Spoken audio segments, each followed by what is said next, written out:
Hi, it's Beverly here over at Crafty Chaos, and today's video is about cutting out a stamped image using your stamp scan and cut. I've stamped two images because I'm going to show you two different techniques. At the moment though, there's just something I wanted to draw your attention to,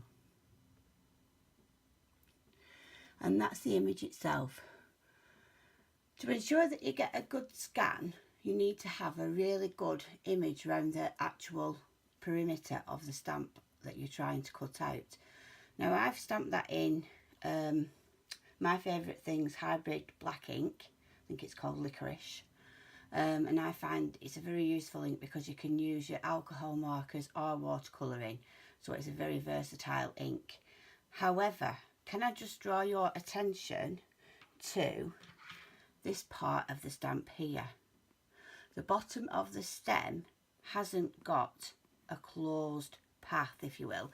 By that, what I mean is if I drew round that perimeter, I could start here and I'd be okay going all around the perimeter of the flower till I got to here, and then there's a gap. Now that gap will prevent your brother scan and cut being able to pick up the outline on direct cut. And remember, most stamp companies will allow you to scan their stamped images, but you really should check on the copyright. But most will allow you to use direct cut so long as you're not saving it to your machine, and that means you're going around the perimeter of the stamp only. So all you need to do in this case is just take, oh, I think I just pressed something on the button, never mind, is take a black pen. I'm using a licorice fine liner drawing pen to just darken across the end of those stems, so that now when you're scanning that image in, that will now be what's called a closed path, because it goes right the way around the perimeter of the shape. Okay, so the next thing you need to do is load in your mat, which is what I'm doing now. Okay, and then you want to go on scan and then direct cut. It's a black and white image, so I'm going to try it in black and white first. Press the start button and go. So now the scan and cut is just scanning in that image. Might just have to move it a little bit to give it a bit more clearance at the back. I'll move it back now. So hopefully you're back where you can see now. Okay, so now you can see the scan and cut is recognising those shapes. Now if I go to this and say OK now, I can see it's put all this garbage up on my mat, but what I can actually do is use these red arrows to drag an area just around the shape.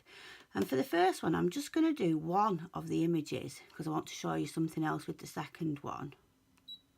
Okay, so this is what we're looking at. So we've just selected the one that we want it to cut, and that's that one. Now, if you're wanting to use this technique to create a mask for your stamping, you just leave it at the perimeter that it is, because that'll cut right up to the line of the stamp, ensuring that if you use it for a mask, it will just get the edges of the stamp where your masking area is, and then it won't leave you a white sort of halo around it. So I'm just going to say OK and cut. I've already set my blade and my pressure, and I'm going to say go, and it will cut that out for us. Don't know how much of the cutting you can see, but I'll show you in a minute what it looks like.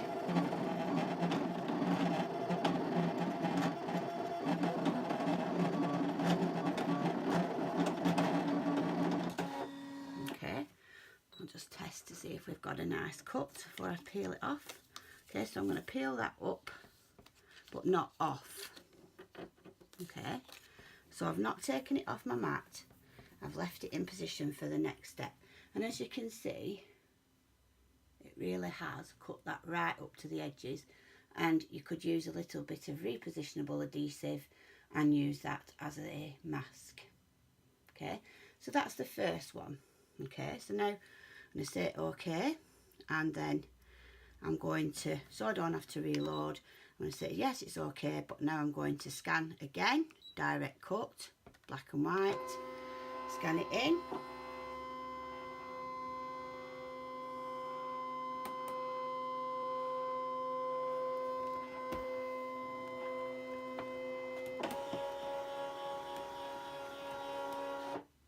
Okay, this time I'm going to ask the machine to give me kind of an offset for the image. So I'm just selecting the area that I'd like to be. Let's have a preview of that. So that's how I'm just going to make that just a smidge bigger. Preview. And as you can see now, it's picking up an object near the top that's on my mat. So I'm just going to say OK for now. Sorry, back for now. And then I'm going to click on this one and go on ignore object size. And I'm going to just increase that a little bit and say OK. And now we can see that object that was there has been greyed out. So now I've just got the image of the flower. Okay. And if you're a little bit worried, because sometimes it looks like the leaves are touching the stem, if you zoom in, and we have a look at it now, you can see that that perimeter of the image is right the way around. Okay, so now what I'm going to do is, like you have that, like I said, it looks a bit like an H on the canvas software, which is an offset line, like a bullseye on a darts board. If you click that and you click an outline distance, and I'm going to click 0.04, so that's going to leave a white border around my image. Okay, I'm just going to say OK, OK, and then cut. And this time, instead of cutting right up to the line, it's going to leave us a white border. So it's going to leave a very small white border around the shape.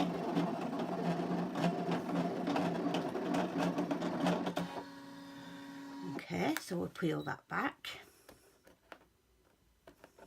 Stuck well down this one, I can't get the corner up, there we go.